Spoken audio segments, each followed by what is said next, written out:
क्या फर्क पड़ा मैं बताता हूँ इस बारे में। यश पंकज जी एक बार मुझे थोड़ा सा समय दीजिए, मैं बताता हूँ क्या गड़बड़ हुई इन्होंने निगम में। इन्होंने किसी प्रकार ये कोशिश करी कि हमारा मेयर बन जाए, अगर पूरा ना बने तो आधा बन जाए। इसके लिए इन्होंने तीनों बड़े महानगरों के अंदर ये कुचक्र रचा कि कुछ वोटर कह लीजिए, कुछ वोट बैंक कह लीजिए, जहां इनका बाहुल्य था वहां इन्होंने 5,000 6,000 वोटर के ऊपर एक वार्ड बना दिया, और जहां जहां इनको करारी हार मिलनी थी वहां 27,000 वोटों के ऊपर एक वार्ड है। आप डिस्क्रिमिनेशन देखिए, हमारे जयपुर ग्रेटर के जो वार्ड है वहां एवरेज वोट है 15,000, कितना 15,000, और जो हेरिटेज का बोर्ड है वहां एवरेज वो जो एक वार्ड के अंदर वोट है वो है 7,000। अब आप देखिए कितना डिस्क्रिमिनेशन पैदा कर लिया। क्यों?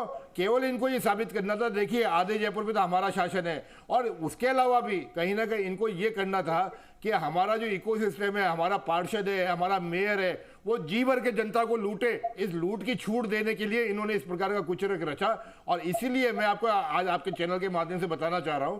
कल हमारे यूडीएच मंत्री जी ने इस बारे में बताया कि जो तीनों निगम है, 3 निगम के जो 2-2 टुकड़े करके 6 बनाए गए, ये वापस से इसके बाद पुनर्विचार किया जाएगा और पुनर्विचार करके इसका एकीकरण किया जाएगा।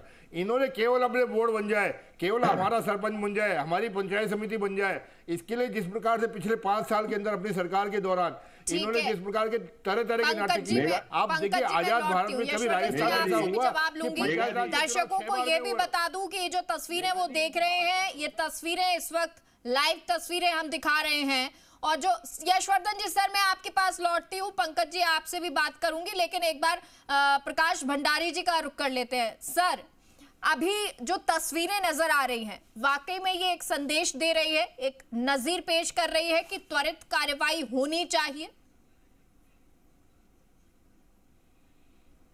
देखिए, अभी हाल में सुप्रीम कोर्ट ने एक निर्णय दिया है बुलडोजर को लेकर के।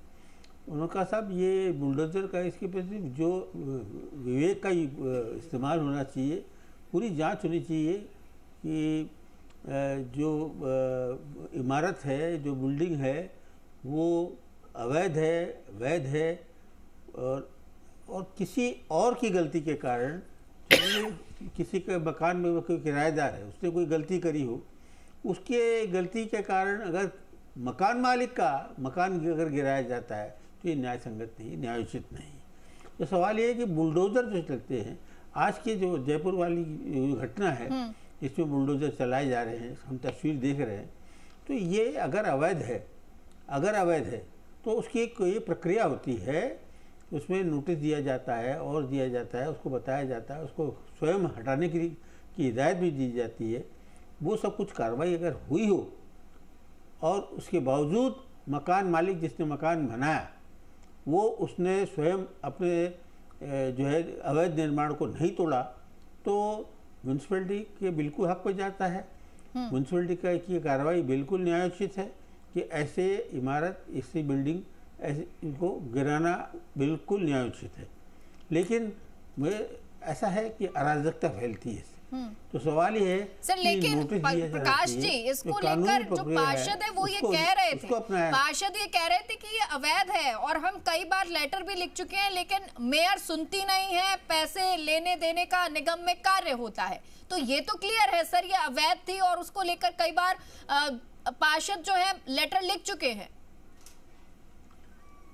अब मेघा जी, अगर आप देखें ना सिर्फ जयपुर में बल्कि हिंदुस्तान के सारे बड़े शहरों में देखेंगे कि जितने काउंसलर हैं, पार्षद हैं, विधायक हैं, सांसद हैं, इनके अपने घरों के अंदर इतना अवैध निर्माण है कि वो अपने जरा सा झांक कर देखे तो मालूम पड़ेगा कि वो उन्होंने ऐसे निर्माण के सड़क ले रही कि आप कोटा की घटना है, वहाँ के वे पूर्व विधायक जो थे गुंजल, उन्होंने सड़क पर जो है अपनी बाउंड्री लाइन बना रखी थी, बाद में कोर्ट के ऑर्डर से उसको ध्वस्त किया गया। तो आप ये पार्षदों जो है ना, ये कहीं ये ईमानदारों की टोली नहीं है। ये आप देखेंगे कि पार्षद, ये विधायक और ये सांसद, सब इनके घरों के अंदर आप देखिए तो सारे मालूम पड़ेगा कि इन्होंने अवैध निर्माण कर रखा है, सरकारी जमीन मार रखी है। इस पर कार्रवाई कर, ऐसे लोगों पर तो कार्रवाई करनी चाहिए। वहाँ करती है क्या म्यूनसिपैलिटी? ठीक है पंकज जी, अब इसका मैं जवाब किसी का पक्ष नहीं ले ठीक रहा। है सर, पंकज जी इसका जवाब आप दे दीजिए। क्या नोटिस दिया था पंकज जी? सवाल ये कि जो है पार्षद, विधायक और सांसद, इनके घरों के पहले सर्वे करने चाहिए कि ठीक है इन्होंने सर, ये कितने अवैध निर्माण किए हैं। इस मुद्दे पर भी आएंगे आप जी सर, बहुत डिटेलिंग में सर आपने बताया, इसका जिक्र भी मैं कर लूंगी। पंकज जी, क्या नोटिस दिया गया था? किसकी ये बिल्डिंग है, क्या ये पता है? और कैसे एकदम से आप 2 घंटे के अंदर कार्रवाई कर देते हैं बिना नोटिस?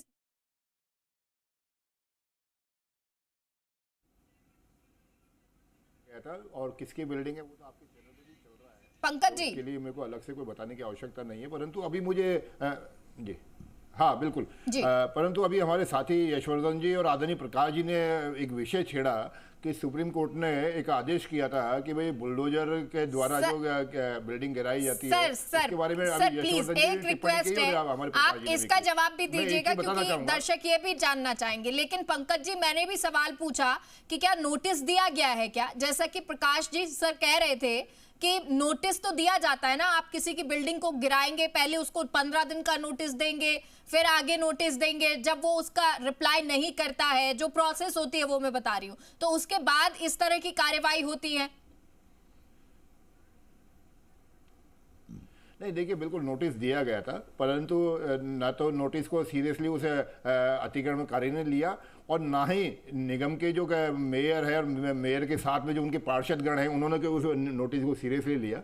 तो और इसीलिए आज ये नौबत आई कि एकदम से वहां बुलडोजर के माध्यम से अतिक्रमण को हटाने का वो नोटिस दे, उनको नोटिस मिलना था ना सर, उनको नोटिस मिला है कि नहीं मिला है? आज ही तो ये पता चला है कि भाई ये अवैध है। वो पार्षद कह रहे हैं, मैं तो कई बार बोल चुका, कुछ नोटिस नहीं, कुछ नहीं देते हैं। आप कह रहे हैं नोटिस दिया है पार्षद को क्यों नोटिस दिया सर? मैं शायद आपको पूरी बात कह नहीं पा रहा है, ऐसा लग रहा है कि आप समझ नहीं पा रहे। मैं कह रहा हूं नोटिस दिया गया था, नोटिस दिया गया था, पर नोटिस के बावजूद उस नोटिस के ऊपर कोई कार्यवाही वहाँ जो उस बोर्ड की मेयर है, मुखिया है, उन्होंने किसी प्रकार की कार्यवाही करने की जरूरत नहीं समझी। और मुखिया जी के साथ में जो अधिकारी है उन्होंने भी केवल नोटिस देके इत्तीश्री कर लिया था। मैं ये बताने का प्रयास कर रहा हूँ। हाँ, साथ में जो बुलडोजर के बारे में टिप्पणी आ रही, मैं उसके बारे में अवश्य कहना चाहूंगा। एक छोटा सा उदाहरण मुझे ध्यान में आया। कांग्रेस सरकार के टाइम पे गोपालपुरा बाईपास पे एक फौरी कार्यवाही की गई थी, एक दिखावे की कार्यवाही की गई थी कि हमने देखिए पेपर लीक के अपराधी को किस प्रकार से बिल्डिंग गिराई, जबकि वो बिल्डिंग वो पेपर लीक का जो माफिया था वो उसमें किराएदार था और बिल्डिंग मालिक जो था उसको नुकसान हुआ और बाद में कोर्ट के द्वारा निर्णय हुआ कि सरकार ने गलत कार्यवाही करी। तो मूल रूप से जो सुप्रीम कोर्ट का जो आदेश आया वो इस प्रकार के निर्णयों को लेके था। माननीय अशोक गहलोत जी की सरकार थी, उनको लगा कहीं ना कहीं कि साहब जो योगी जी की छवि है वैसी छवि मैं भी बना सकता हूं बुलडोजर चला के, और उन्होंने पहली बार में मात खाई। और मुझे लगता है कि शायद इसी कारण से आज यशवर्धन जी यहाँ चैनल पर बैठ के बुलडोजर संस्कृति के नाम लेके उसका विरोध कर रहे हैं। साथ में हमारे कांग्रेस के प्रवक्ता ने एक बात और कही कि साहब आने वाले 6 चुनाव में हम बता देंगे। अरे 6 चुनाव के आने वाले 6 उपचुनाव की स्थिति ये हो रही है कि आपके लीडरशिप तो डांस पार्टी के साथ में नाचते फिर रहे हैं और आपके जो नेता है, जिलाध्यक्ष है, उनके ऊपर कार्रवाई हो रही है, वो इस्तीफे लिए जा रहे हैं, उनको बर्खास्त किया जा रहा है। आपका संगठन तो बिल्कुल जीरो पड़ा है और आप 6 उपचुनाव जीतने की बात कर रहे हैं। मैं आपके चैनल के माध्यम से दावा कर रहा हूं, ये एक सीट के ऊपर ठीक तरीके से चुनाव लड़के दिखा दे। राजस्थान की जनता इनका चेहरा देख चुकी है और पिछले 5 साल में इन्होंने जो अतिक्रमण किया, इन्होंने जिस प्रकार से पेपर लीक वाले माफियाओं को संरक्षण दिया, उसके बाद जनता आज तक भूली नहीं है। ये क्या उपचुनाव का टॉपिक नहीं है? अदरवाइज सवाल मेरे पास भी था और आज वो जो राहुल गांधी के लिए प्रदर्शन कर रहे थे आप उनके खिलाफ, उसको लेकर था, लेकिन क्योंकि टॉपिक नहीं है तो इसका जिक्र नहीं करते हैं। यशवर्धन जी, जो आज मैसेज या इस तरह की ही कार्रवाई होती रही तो एक मैसेज जाएगा और वो मैसेज ये होगा कि भजनलाल सरकार त्वरित कार्रवाई करती है अगर इस तरह की गतिविधि होती है या अवैध निर्माण होता है। और इसमें एक एड ऑन सर और बात कर लीजिए, वो है एसओजी की कार्रवाई पेपर लीक। तो एक एक करके मैसेज जाता है सर, और फिर उसके बाद जब उपचुनाव होंगे जिसका आप जिक्र कर रहे थे कि ये हार जाएंगे, तो अगर इस तरह की गतिविधियां, इस तरह के एक्शन होते हैं सर, तो फिर मैसेज ये नहीं जाएगा कि कांग्रेस सरकार में क्या हुआ, ये जाएगा कि भजनलाल सरकार में क्या हो रहा है। मेघा जी, पंकज जी को याद होगा, इनके मुख्यमंत्री पूरी पार्टी ये कह रही थी कि हम हर सीट, लोकसभा की हर सीट 5 लाख वोटों से जीतेंगे। क्या हासिल हुआ इनका? 11 सीटें कांग्रेस ने जीती। श्रीकरणपुर का उपचुनाव हुआ, उसमें क्या हासिल हुआ इनका? इन्होंने उस कैंडिडेट को मंत्री बना दिया वहां पे लालच देने के लिए। और अभी सुनिए आप पंकज जी, अभी सुनिए, आपके लोकसभा में मात खाई कि नहीं खाई? 11 सीटों का दावा नहीं कर सकते। 8 सीटें जीती आपने। सीट पे था ना आपका? नहीं, 8 सीटें जीती है। आप गलत दावे कर रहे हैं यहाँ पे। आपका मंत्री इस्तीफा दिए बैठा है, और जिसमें भी मंत्री इस्तीफा दिए अगर बात करी जाए हिम्मत नहीं हो रही कि उसके इस्तीफे को मंजूर कर बांसवाड़ा की, तो वहां तो आपका कैंडिडेट खड़ा था, वो तो हारा था। जोधपुर एम्स में 1 महीने में 4 प्रशासक लगा दिए। सारा आपके प्रदेश प्रवक्ता खुद सरकार को गरिया रहे हैं। आपके विधायक कह रहे हैं वो ये नहीं कह रहे हैं, वो ये कह रहे हैं कि अधिकारी जो लगाए हुए थे ना कांग्रेस सरकार में, वो कांग्रेस के लिए ही बोल रहे हैं, वो कार्रवाई नहीं हो रही है, वो ये कह रहे हैं। कांग्रेस ने पेपर लीक मामले में सबसे पहले भारत में कानून बनाया, एसओजी बनाई। आप बताइए, उत्तर प्रदेश में 60 लाख अभ्यर्थियों की कांस्टेबल परीक्षा इन्होंने रद्द करनी पड़ी। नीट का पूरा एग्जाम सुप्रीम कोर्ट कह चुका कि नीट में नकल हुई है, लेकिन ये ढिठाई से उस एग्जाम को कैंसिल नहीं कर रहे। ये ढीठ बन जाते हैं अपने मामले में। हरियाणा में पेपर लीक हुए, गुजरात में पेपर लीक हुए, इनको केवल राजस्थान याद आता है। मध्य प्रदेश में व्यापक घोटाला, इनकी भाजपा की पूरी मशीनरी उसमें इन्वॉल्व थी। यशवर्धन जी, पेपर लीक में राजस्थान अव्वल आ गया था, इसलिए राजस्थान याद आता है। अपराध में अव्वल आ रहा था, इसीलिए राजस्थान याद आता है। बलात्कार में अव्वल आ रहा था, इसलिए राजस्थान याद आता है। सर, रिपोर्टिंग हो रही थी मेघा जी, अपराध की रिपोर्टिंग हो रही थी, मैंडेटरी कर दी थी एफआईआर। ये लोग अपराध को दबा देते हैं। इनकी पूरी सरकार फेल हो चुकी है।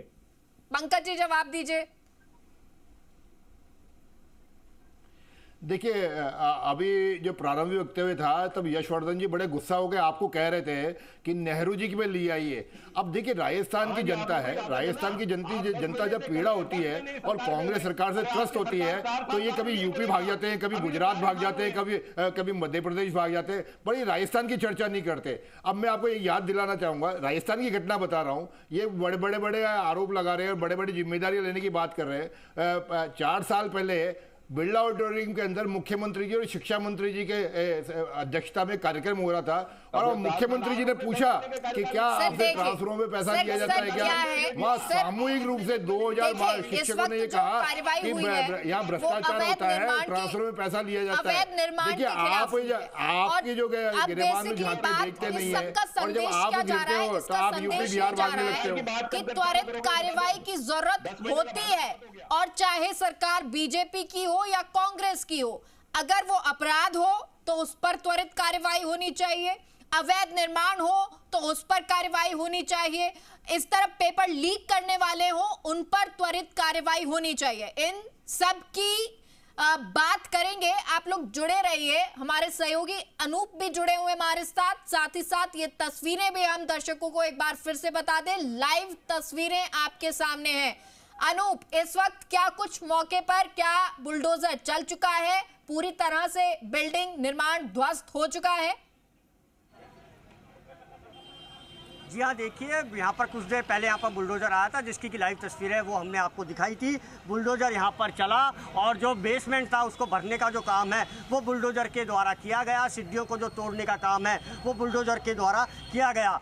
आज शाम अधिक हो जाने के कारण और रात अधिक हो जाने के कारण जो कार्रवाई थी उसको आज के लिए रोका गया है। अधिकारियों ने कहा है कि कल सुबह सूर्य की पहली किरण के साथ ही जो कार्रवाई है उसको यहाँ पर अंजाम दिया जाएगा, क्योंकि जब निगम के अधिकारी, उनका यही कहना है कि जब इस बिल्डिंग की पूरी फाइल की जांच की गई तो पूरी की पूरी बिल्डिंग अवैध रूप से बनाई हुई यहाँ पर प्रतीत हुई।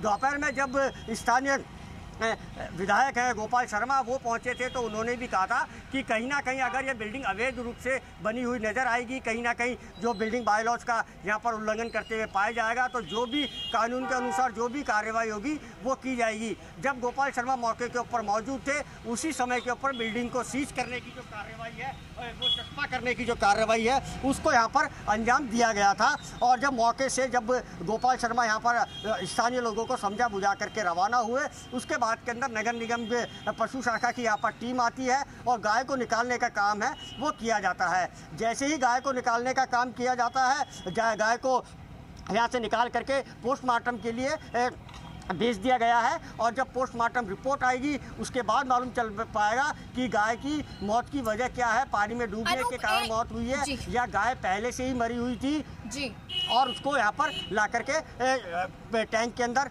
डाला गया। और इसी के साथ जैसे ही गाय यहाँ से रवाना की जाती है ट्रक के अंदर, उसके बाद जेसीबी मशीन पहुँचती है मौके के ऊपर और ध्वस्तीकरण की जो आज की कार्रवाई है उसको अंजाम दिया गया। नगर निगम के अधिकारी हैं, सतर्कता शाखा के जो अधिकारी हैं, उनका यही कहना है कि कल सुबह से एक बार फिर से बिल्डिंग गिराने की जो कार्रवाई है और उसको पूरी यहाँ पर तरह अंजाम से दिया ध्वस्त जाएगा कर दी जाएगी। अब आसपास जो बिल्डिंग होंगी उसको लेकर एक सवाल रहेगा, लेकिन अनूप क्योंकि पैनल हमारे साथ जुड़ा हुआ है और अभी जब भाजपा प्रवक्ता पंकज मीणा जी से मैंने पूछा कि क्या पहले कोई नोटिस दिया गया था, क्योंकि नोटिस देने के बाद ही इस तरह की कार्रवाई होती है, 10-15 दिन का वक्त दिया जाता है, रिप्लाई का वक्त मांगा जाता है, उसके बाद ये कार्रवाई रहती है।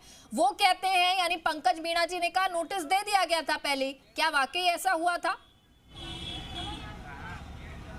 जी हाँ, देखिए कुल मिलाकर के बात की जाए तो इस क्षेत्र के आय की जो पार्षद हैं वो खुद महापौर हैं और ऐसा भी कहीं ना कहीं सुनने में आ रहा है कि महापौर के जो पति हैं सुशील गुर्जर, उसके इस फ्लैट के अंदर, ये इस बिल्डिंग के अंदर 6 फ्लैट बनाए गए हैं और तस्वीरों में देखिए 2 दुकानें ऊपर बनाई गई हैं और 2 दुकानें यहाँ पर नीचे बनाई हैं, तो कुल 4 दुकानें तो यहाँ पर बनाई गई हैं और इसी के साथ ही यहाँ पर 6 फ्लैट बनाए गए हैं और एक अंडरग्राउंड यहाँ पर बनाया गया है। तो कहीं ना कहीं जो स्थानीय लोग हैं वो दबी जुबान से यही कह रहे हैं, काके क्षेत्र की जो पार्षद है और महापौर है मुनेश गुर्जर, उनका इस बिल्डिंग के अंदर कहीं ना कहीं शेयर है, जिसके चलते इस बिल्डिंग का जो अवैध निर्माण है वो लगातार होता रहा और किसी ने इसको रोकने की यहाँ पर कोशिश नहीं करी। आज भी अगर इस बिल्डिंग के ऊपर कोई कार्रवाई नहीं होती, अगर गाय का यहाँ पर शव बरामद नहीं होता तो ये बिल्डिंग है ये पूरी तरीके से ऐसे ही निर्माण होता रहता। बिल्डिंग में शेयर है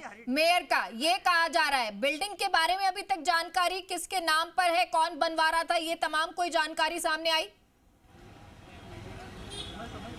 जी हाँ, देखिए यह जो बिल्डिंग है ये यहीं क्षेत्र के ही रहने वाले कोई अल्पसंख्यक है, उनके द्वारा इस बिल्डिंग का जो निर्माण है वो किया जा रहा था। ठेकेदार को पूरा का पूरा यहाँ पर ठेका दिया गया था, ठेकेदार बिल्डिंग निर्माण का काम कर रहा था और जो ऐसी भी सूचना आ रही है कि जो बिल्डिंग का जो मालिक है वो कहीं ना कहीं पुलिस हिरासत में ले लिया गया है, उससे पूछताछ है वो अब पुलिस करेगी कि जो गाय की मृत्यु हुई, गाय किस तरीके से बेसमेंट तक पहुंची। और जो सबसे जो चौंकाने वाली चीज़ है, जो चौंकाने वाली बात है वह यही है कि जो टैंक है उसका जो ढक्कन है, जो मेन हॉल है वो मात्र 2 फीट का है और इतनी बड़ी गाय उस टैंक के अंदर कैसे गिरी, यह एक जांच का विषय है। पुलिस इस पूरे प्रकरण की जांच करेगी। गाय का ये बिल्डिंग जो थी कितनी लंबी बन सकती थी, यानी कितनी ऊंचाई तक पहुंचाने का पूरा प्लान था, ये मैं आपसे सवाल लूंगी। आप जुड़े रहिए, तस्वीरें लगातार दिखाते रहिए, क्योंकि आज प्रवक्ताओं से, पैनल से चर्चा तो हो ही रही है, साथ ही साथ तस्वीरें भी हम दिखा रहे हैं। यशवर्धन जी, आपने सुन लिया होगा किस तरह अनूप ने कहा कि ये कहा जा रहा है, दबी जुबान में वहां के लोग कह रहे हैं कि इस बिल्डिंग में शेयर मेयर का भी था, मुनेश गुर्जर का भी था और इसलिए इसे तोड़ा नहीं गया। और आप कह रहे हैं कि बीजेपी सरकार ने क्या कर लिया, बीजेपी सरकार ने आके त्वरित कार्रवाई की है। सर जी, ये दबी जुबान कहा जा रहा है, ये लीगल टर्म्स जो हैं मैंने लॉ किया है, तो इसको तो मैं आपकी बात को अब मैं क्या कहूं कि दबी जुबान कहा जा रहा है, ये तो कोई लीगल बात नहीं हुई। आपकी सरकार है, आप उसकी जांच करवाइए, जांच करवाकर जो भी दोषी उनको पकड़िए, सीधी सी बात है। अब इसमें दबी जुबान और कहा जा रहा है तो इसका कोई वैलिड पॉइंट नहीं बनता है। सर आम लोग तो दबी जुबान में ही कहेंगे ना, जो धीरे धीरे बोलेंगे ना, उनको तो डर रहता है कि कल कहीं उनको बोल दिया कि आपका अवैध निर्माण है और ध्वस्त करवा दिया। मेयर तो वहीं की है ना, कांग्रेस की है। मेघा जी, धीरे धीरे तेज लीगल सेंसिटी नहीं है ना इसकी, धीरे धीरे तेज ये केवल एक सनसनी फैलाने के लिए एक बात की जा सकती है, दबी जुबान और ये सब। चलिए सर छोड़ दीजिए, हमारे सहयोगी तो क्लियरली बता रहे हैं ना कि कैसे आम लोग ये कह रहे हैं। आप ये तो मानिए सर कि जो आपकी मेयर है वो भ्रष्टाचार करती भी है और उसके बाद बीजेपी कार्रवाई करती है, तो ये अच्छा हुआ है, देर से की हो जल्दी की हो, कार्रवाई की, ये अच्छी बात की है, ये तो कह दीजिए सर। मना कौन कर रहा है कार्रवाई के लिए?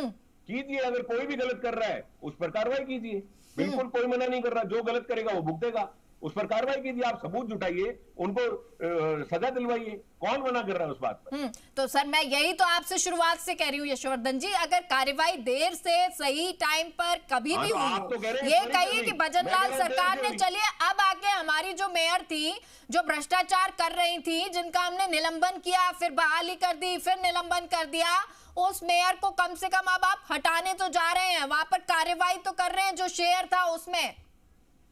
मेघा जी, मैं ये कह रहा हूं, अगर कोई भी भ्रष्टाचार करता है उसके खिलाफ कार्रवाई होनी चाहिए, बिना पक्षपात के होनी चाहिए, उसको सजा मिलनी चाहिए। ये काम कौन करेगा? राज्य सरकार करेगी, उसको करना चाहिए, कोई मना नहीं कर रहा इस बात से, कोई डिफेंड नहीं कर रहा किसी चीज को। ठीक है। प्रकाश भंडारी जी, सर 3 चीजें नजर आती हैं यहाँ पर, ये जो आज कार्रवाई हुई इसको लेकर। एक तो ये कि लगातार एसओजी, क्योंकि इन दिनों में अगर हम देखेंगे अपराध के लिए भी कार्रवाई हो रही है, एक्शन लिया जा रहा है, जिस तरह अवैध निर्माण हो रहे हैं उस पर भी एक्शन हो रहा है। हालांकि उसमें एक लाइन आपकी मैं ऐड कर देती हूँ, जो आप कह रहे थे कि सांसदों, विधायकों, इन पर भी ध्यान देना चाहिए, लेकिन ये 2 कार्रवाई हो रही हैं, एसओजी का जिक्र हुआ, अवैध निर्माण को लेकर कार्रवाई हो रही है। ये तमाम चीजें अगर होती हैं, अपराध पर कंट्रोल होता है, तो एक सही मैसेज बीजेपी सरकार, भजनलाल सरकार के खिलाफ, सरकार के समर्थन में जाएगा।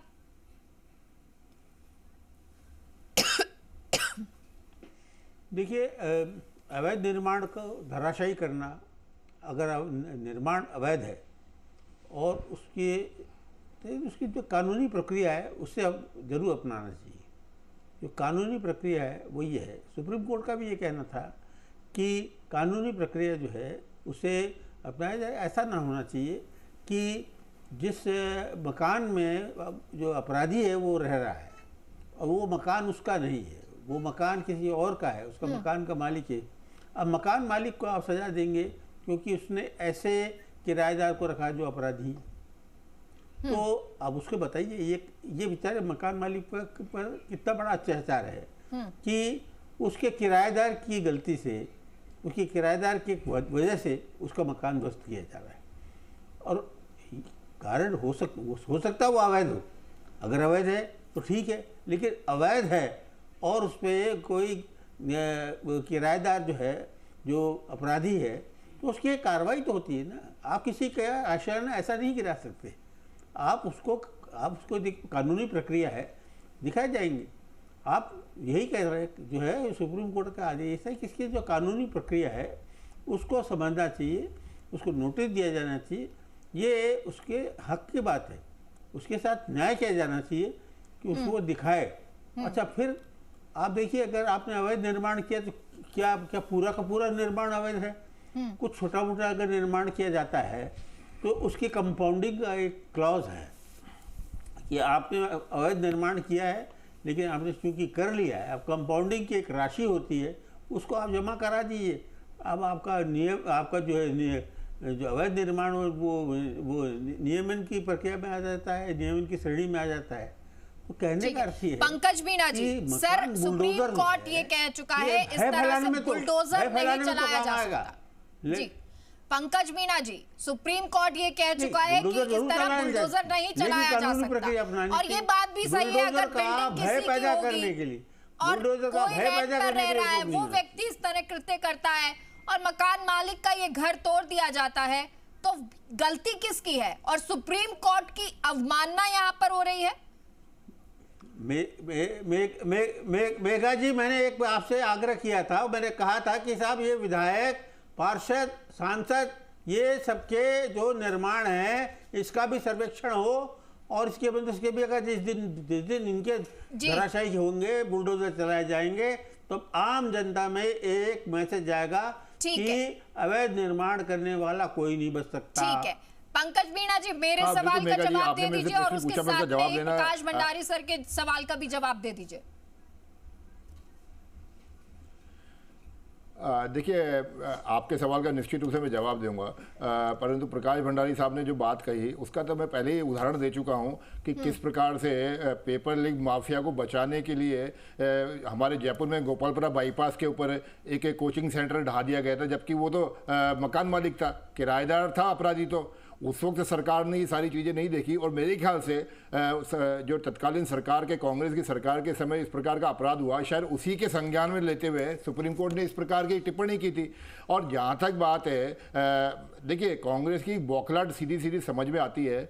इनका एक हमेशा से संरक्षण रहा है अतिक्रमणकारियों को, गो तस्करों को, और जब इस प्रकार से माननीय भजन लाल जी के नेतृत्व की सरकार का बुलडोजर चल रहा है तो इनकी बौखलाहट समझ में आती है।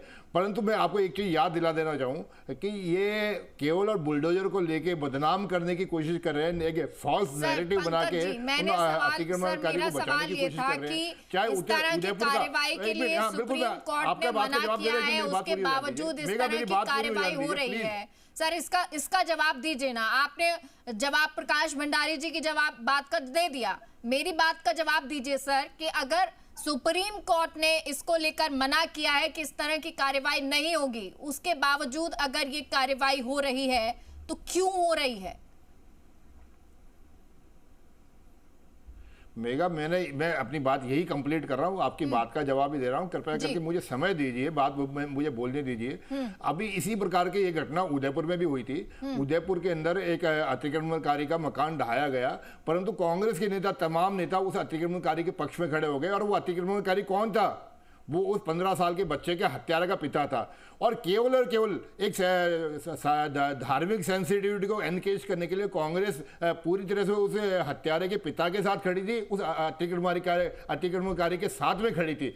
तो देखिए ये कांग्रेस का एक फितरत है और ये बौखलाहट में इस प्रकार के बयान भी दे देते हैं और इस प्रकार के हरकतें भी कर लेते हैं। परंतु जो सुप्रीम कोर्ट का जो निर्णय है वो सुप्रीम कोर्ट का निर्णय को बुलडोजर को बैन करने के लिए लेके नहीं है। आप जो कर रहे हैं या जो कार्रवाई हो रही है, मेरा सवाल उसको लेकर था। अब अगर कुछ सेकंड में, 10 सेकंड में इसका जवाब दे सकते हैं तो सर क्लियरली दे दीजिए।